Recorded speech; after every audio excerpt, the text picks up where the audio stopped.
तो दोस्तों आज का जो हमारा सॉल्यूशन का पेपर है वो है फाउंडेशन कोर्स पेपर फर्स्ट। ठीक, यानी हिंदी और इंग्लिश, चाहे दोस्तों वो बीएससी का हो या फिर बीकॉम का हो या फिर बीए वाला हो। ठीक, उसके लिए क्या होता है, समान ही पेपर होता है। ठीक, तो दोस्तों ये 2024 का पेपर है जो कि परीक्षाओं में पूछा जा चुका है। ठीक, ये दोस्तों 100 मार्क का होता है, जिसमें दोस्तों 50 अंक की क्या होती है, आपकी इंग्लिश होती है और 50 की क्या होती है, हिंदी होती है। ठीक, तो हम सॉल्यूशन को सॉल्व करते हैं। तो दोस्तों हम क्या करते हैं, फर्स्ट क्वेश्चन से देखते हैं पार्ट ए। तो पार्ट ए में दोस्तों आपकी हिंदी लैंग्वेज रहेगी, ये रहेगी 50 नंबर की। ठीक, 50 में से दोस्तों आपको पास होने के लिए 18 नंबरों की आवश्यकता होती है। अब कुछ बच्चे दोस्तों ये बोलते हैं कि सर हमें जो फाउंडेशन कोर्स है उसमें 53 नंबर आए हैं फिर भी हम फेल हैं। वो फेल इसलिए होते हैं दोस्तों, मान के चलिए आपको 40 किस में आ गए, हिंदी में आ गए। ठीक, हिंदी में। और दोस्तों जो आपको 13 नंबर आए हैं वो किस में आए, इंग्लिश में आए। तो दोस्तों इंग्लिश में क्या है, आप फेल हो चुके हैं, इसलिए दोस्तों क्या मानी जाती हैं, फेल मानी जाती हैं फर्स्ट पेपर में या फिर किस सेकंड वाले में भी। ठीक, इसलिए दोस्तों आपको इंग्लिश में भी 18 नंबर चाहिए होते हैं और किस में, हिंदी में भी 18। यानी पास होने के लिए दोस्तों आपको दोनों ही पेपरों में 18-18 नंबरों की क्या होती है, आवश्यकता होती है। ठीक, समझ गए ना इतनी चीज। तो हम पेपर को सॉल्व करते हैं कि गीता का प्रथम भाष्य किसने लिखा। तो दोस्तों जो प्रथम जो भाष्य लिखा है वो लिखा है माधवाचार्य जी ने। ठीक, किसने लिखा है, माधवाचार्य जी ने, सॉरी शंकराचार्य जी ने। ठीक, ऑप्शन ए इसका राइट आंसर हो जाएगा। ठीक, नेक्स्ट जो रहेगा दोस्तों, इसमें क्या पूछा है कि गीता में अध्यायों की संख्या कितनी है। तो दोस्तों वो है 18, ऑप्शन बी इसका राइट आंसर हो जाएगा। ठीक, नेक्स्ट है कि गीता में कितने प्रकार के योगों की चर्चा की गई है। तो दोस्तों वो भी कितने, 18 योगों की चर्चा की गई है। ठीक, और दोस्तों नेक्स्ट है कि गीता सम्मान ग्रंथ किसका है। तो दोस्तों गीता का जो सम्मान है, आपने गीता पढ़ी होगी भागवत, वो कृष्ण और अर्जुन के बीच में है। ठीक, नेक्स्ट है दोस्तों कि गीता के आरंभ श्लोक के शब्द हैं। तो दोस्तों वो है धर्म क्षेत्र कुरुक्षेत्र। ठीक, आपने गीता पढ़ी होगी तो जो पहला श्लोक मिलता है दोस्तों, ठीक, वो क्या है, धर्म क्षेत्र कुरुक्षेत्र। ठीक, नेक्स्ट है दोस्तों कि निराला को अपनी जनता का कवि किसने कहा। तो दोस्तों वो कहा है राम विशाल शर्मा जी ने। ठीक, नेक्स्ट है दोस्तों कि निराला का दार्शनिक आधार क्या है। तो वो है वेदांत। ठीक, कौन है, वेदांत। ठीक,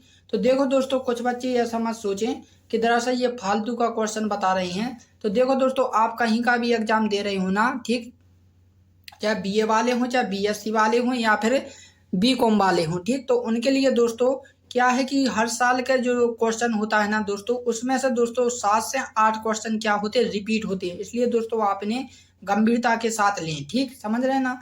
तो 8वां जो क्वेश्चन रहेगा दोस्तों कि मनुष्य की मुक्ति की तरह कविता की भी मुक्ति होती है, किसने कहा। तो दोस्तों ये कहा है सूर्यकांत त्रिपाठी निराला जी ने। ठीक, अब दोस्तों नेक्स्ट है कि अमानी का ग्रंथ किसका है। तो दोस्तों जो है काव्य संकलन। ठीक, नेक्स्ट है कि निराला का उपन्यास है। तो वो है निरूपम। ठीक, नेक्स्ट है कि अमरकांत को मध्य प्रदेश का कौन सा पुरस्कार मिला। तो दोस्तों वो मिला है मैथिली शरण गुप्त, ठीक, सम्मान से। ठीक, नेक्स्ट है कि सिद्धेश्वरी के हिस्से में कितनी रोटी आती है। तो दोस्तों वो आती है आधी रोटी। ठीक, कितनी आती है, आधी रोटी। ठीक, और मोहन सिद्धेश्वरी के किस क्रम का पुत्र है। तो दोस्तों वो कौन सा है, मंजला। ठीक, कौन सा है, मंजला। ठीक, तो याद रखें इस चीज को, ये क्वेश्चन आएगा, ये इंपोर्टेंट है। ठीक, नेक्स्ट है दोस्तों कि सिद्धेश्वरी के तीसरे पुत्र का क्या नाम है। तो वो था प्रमोद। ठीक, नेक्स्ट है दोस्तों 15वां कि सिद्धेश्वरी को किससे डर लगता था। तो दोस्तों अपने दोनों लड़कों से। किससे लगता था, अपने दोनों लड़कों से। ठीक, नेक्स्ट क्वेश्चन देखते हैं दोस्तों। नेक्स्ट है दोस्तों कि गिल्लू का प्रिय खाद्य क्या है। तो गिल्लू का जो प्रिय खाद्य है दोस्तों वो है काजू।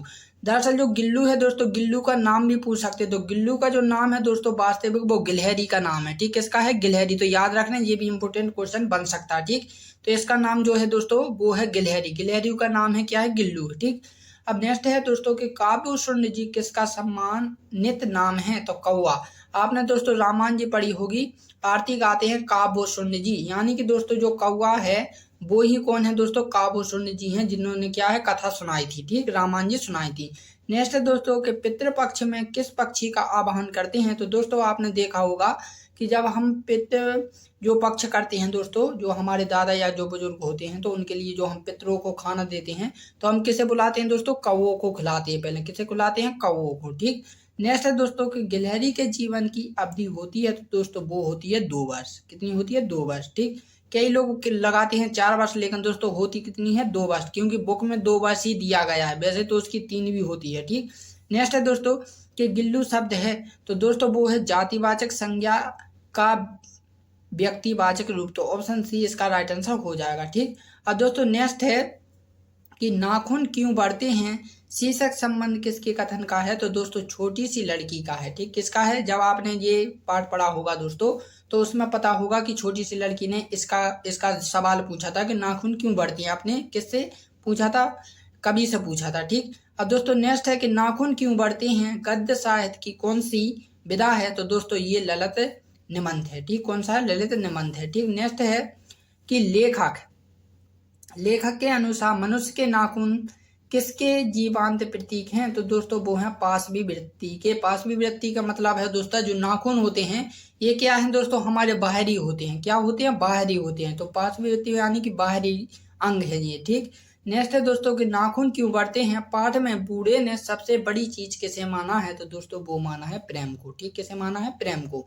नेक्स्ट है दोस्तों कि इसमें से भित्ति चित्र है, दोस्तों वो है ये सभी, यानी जो भित्ति होती है दोस्तों, तो श्वेती भित्ति 3 प्रकार की भित्ति होती हैं। ठीक, तो श्वेती भी है, नौता भी है और मूलिया भी है। ठीक, तो ये तीनों ही भित्तियां हैं। आपसे इस प्रकार का टॉपिक भी पूछ सकते हैं दोस्तों, क्वेश्चन बना सकते हैं, इसमें से ये हटा दें, इसकी जगह पे और कुछ कर दें, इसकी जगह पे और कुछ कर दें और इसकी जगह पे और कुछ कर दें, तो आपसे पूछेगा कि भित्ति कौन सी है, तो आपको इन तीनों के नाम भी पता होनी चाहिए। ठीक, नेक्स्ट क्वेश्चन है कि लोक नृत्य है, तो दोस्तों ये सभी हैं। कौन है, ये सभी है जो लोक नृत्य है दोस्तों मध्य प्रदेश के, ये सभी हैं। ठीक, नेक्स्ट है कि गुड़िया शिल्प किस अंचल में प्रचलित है, तो दोस्तों इसका क्वेश्चन जो है दोस्तों हल मुझे भी नहीं मिला है, तो ये क्वेश्चन हम बाद में करेंगे, या दोस्तों आप कहीं से ढूंढ कर लगा लेना। ठीक, मैंने लगभग इसका बुंदेलखंड बताया है। ठीक, ये हो सकता है इसका, लेकिन है नहीं। ठीक, नेक्स्ट क्वेश्चन देखते हैं कि मालवा के लोक नृत्य हैं, तो दोस्तों ये सभी हैं। ठीक, कंगी निर्माण कौन सी जनजाति करती है, तो दोस्तों बंजारा करती है। ठीक, जो कंगी का निर्माण होता है ना दोस्तों, आपने देखा होगा कि जो बंजारे होते हैं, ठीक, कौन होते हैं, बंजारे। ठीक, तो बंजारे क्या होते हैं दोस्तों, कंगी बनाते हैं, हसिया बनाते हैं या फिर औजार बनाते हैं। ठीक, तो जो कंगी रहेगा दोस्तों वो कौन करता है, बनाता है, निर्माण करता है, बंजारे। ठीक, बंजारे आप जानते ही होंगे। ठीक, नेक्स्ट क्वेश्चन रहेगा दोस्तों हमारा कि निर्माण के लोक शिल्प हैं, तो दोस्तों ये सभी हैं। मध्य प्रदेश के लोक साहित्य को कितने भागों में विभक्त किया गया, तो दोस्तों ये 4 भागों में किया गया।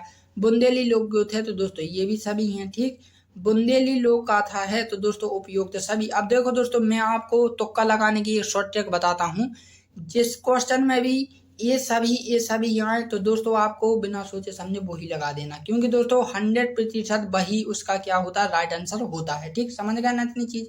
नेक्स्ट जो क्वेश्चन रहेगा दोस्तों कि नौटंकी का प्रमुख पाद्य क्या है, तो दोस्तों इसका है नकर्रा। ठीक, नकर्रा, ऑप्शन बी इसका राइट आंसर है। ठीक, नेक्स्ट है दोस्तों कि निवाड़ी मुहावरे हैं, तो निवाड़ी मुहावरे कमर तोड़ना, मतमम रखना, कलेजा खाड़ो, ये सभी, तो ये सभी क्या है, निवाड़ी मुहावरे हैं। ठीक, जो निवाड़ी में बोले जाते हैं, तो निवाड़ी के ही ये क्या है, मुहावरे हैं।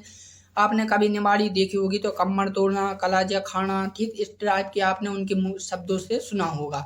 नेक्स्ट क्वेश्चन है दोस्तों मुहावरा किस भाषा का शब्द है, तो दोस्तों वो है आपका अरबी भाषा का। ठीक, नेक्स्ट रहेगा दोस्तों, तो नेक्स्ट जो है कि नाक रगड़ना का अर्थ है, तो दोस्तों खुशामद करना, ऑप्शन डी इसका राइट आंसर हो जाएगा। ठीक, नेक्स्ट रहेगा दोस्तों कि कान भरने का अर्थ है, तो किसी के विरुद्ध शिकायत करना, ऑप्शन सी इसका राइट आंसर हो जाएगा। ठीक, और ऊंट के मुंह में जीरा का अर्थ है बहुत थोड़ा, क्या है दोस्तों, बहुत थोड़ा। ठीक, नेक्स्ट क्वेश्चन है कि एक पंथ दो काज का अर्थ है दोस्तों, तो एक साथ 2 लाभ होना, तो ऑप्शन सी इसका राइट आंसर हो जाएगा। ठीक, नेक्स्ट क्वेश्चन रहेगा कि समास का शब्दार्थिक अर्थ है, तो दोस्तों संक्षेपीकरण, क्या है, संक्षेपीकरण। समास को जब हम करते हैं दोस्तों तो उसका संक्षेप में आता है। ठीक, नेक्स्ट क्वेश्चन है दोस्तों समास के भेद हैं, तो आप सभी जानते हैं कि कितनी हमारे 6 भेद हैं। ठीक, नेक्स्ट जो क्वेश्चन रहेगा दोस्तों कि तत्पुरुष समास के भेद हैं, तो दोस्तों ये क्या है, उपयुक्त सभी हैं। ये सभी के सभी क्या है, कर्म तत्पुरुष, कर्ण तत्पुरुष, अपदान तत्पुरुष, ये सभी हैं। ठीक,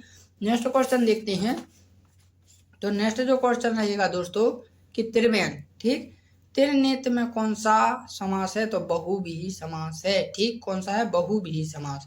जिस समास का पूर्व पद संख्या बोधक हो उसे कहते हैं, तो दोस्तों द्विगु समास कहते हैं। समझ गए ना। ठीक, नेक्स्ट क्वेश्चन है कि उद्योगों की स्थापना से हुई, तो दोस्तों ऑप्शन सी डी इसका राइट आंसर हो जाएगा, उपरोक्त सभी। क्योंकि देखो दोस्तों कि जो उद्योगों की स्थापना होती है वो रोजगार में वृद्धि भी होती है, राष्ट्रीय आय में वृद्धि भी होती है, आत्मनिर्भरता में भी वृद्धि होती है। ये क्या होती है, सभी के सभी होती है किस पर, उद्योग की स्थापना पर। ठीक, नेक्स्ट क्वेश्चन रहेगा 47वां कि बड़े पैमाने के उद्योगों में शामिल होते हैं, तो आधारभूत उद्योग, पूंजी वस्तु उद्योग, उपयोग उपभोक्ता वस्तु उद्योग, ये सभी। तो दोस्तों ये सभी यानी कि दोस्तों जो बड़े मार्केट आपने देखे होंगे तो उसमें क्या होते हैं, कुछ आधारभूत उद्योग भी होते हैं जो घर के लिए होते हैं, जो पंजीकृत वस्तु उद्योग होती हैं जो आप घर पर इस्तेमाल करके बनाते हैं और बड़ी बड़ी क्या होते हैं फैक्ट्रियों में बेच देते हैं। तो कुछ उपभोक्ताएं भी होती हैं। ठीक, तो ये लगभग सभी होते हैं जो कि बड़े पैमाने के उद्योग में क्या होते हैं, शामिल होते हैं। कोई भी दोस्तों कंपनी है वो अकेले काम नहीं करती, उसके साथ दोस्तों छोटे छोटे उद्योग क्या लगे रहते हैं, उसके साथ लगे रहते हैं। ठीक, तो इसलिए ऑप्शन डी इसका राइट आंसर हो जाएगा। ठीक, नेक्स्ट क्वेश्चन है कि प्रकृति द्वारा प्रदत्त कच्चे माल को निर्मित माल में परिवर्तन करने को कहा गया है दोस्तों, तो उद्योग। आपने देखा होगा दोस्तों कोई भी जैसे कि वस्तु है, ठीक, वो क्या है किसी भी काम में नहीं आ रही है, ठीक, तो उसे काम में लाने का काम कौन करता है, उद्योग करता है। जैसे कि हम दोस्तों क्या है जमीन से दोस्तों कोई भी तेल मेल निकालते हैं, तो देखो तेल तो वो हर कहीं भी निकल जाएगा, ठीक, जैसे कि रेगिस्तान में आप चले जाइए कहीं भी निकल जाएगा, लेकिन उसे दोस्तों व्यापार में उद्योग में कैसे लाना है, ठीक, उसे बेचना कैसे है, वो दोस्तों उद्योग का काम होता है। ठीक, नेक्स्ट क्वेश्चन रहेगा कि संस्कृति हमारे दैनिक व्यवहार में कला, साहित्य, धर्म, मनोरंजन और आनंद में पाए जाने वाले रहन सहन में, विचारों के तरीकों में हमारी प्रकृति की अभिव्यक्ति है, यह किसकी परिभाषा है। तो देखो दोस्तों इसका क्वेश्चन मुझे भी नहीं मिला है, लेकिन दोस्तों जहां तक है इसका है वो है श्यामा चरण दुबे का। ठीक, किसका है, श्यामा चरण दुबे का, तो ऑप्शन सी इसका राइट आंसर हो जाएगा। लेकिन दोस्तों आप इसे भी करेक्ट कर लें क्योंकि दोस्तों ये भी मुझे पता नहीं है, तो इसका आपको कमेंट के रूप में बताना है। ठीक, नेक्स्ट जो क्वेश्चन रहेगा दोस्तों 50वां और अंतिम कि शिक्षा एक सतत प्रक्रिया है, यह कथन किसका है। ठीक, तो दोस्तों ये क्या है, आंशिक सत्य है। शिक्षा एक सतत प्रक्रिया है, ये क्या है, पूर्णता सत्य है, क्योंकि दोस्तों जो शिक्षा है वो क्या है, एक सतत प्रक्रिया। आप समझे, सतत का मतलब है दोस्तों जो निरंतर चलती रहती है। ठीक, तो ये क्या है, आंशिक सत्य है। ठीक, अब दोस्तों ये हमारा पार्ट क्या हो गया, समाप्त हो गया। अब पार्ट बी की बात करते हैं, तो दोस्तों ये बी में भी आपको 50 क्वेश्चन दिए रहेंगे। 50 में से दोस्तों पास होने के लिए आपको कितने, 8 किसकी रहेगी, 8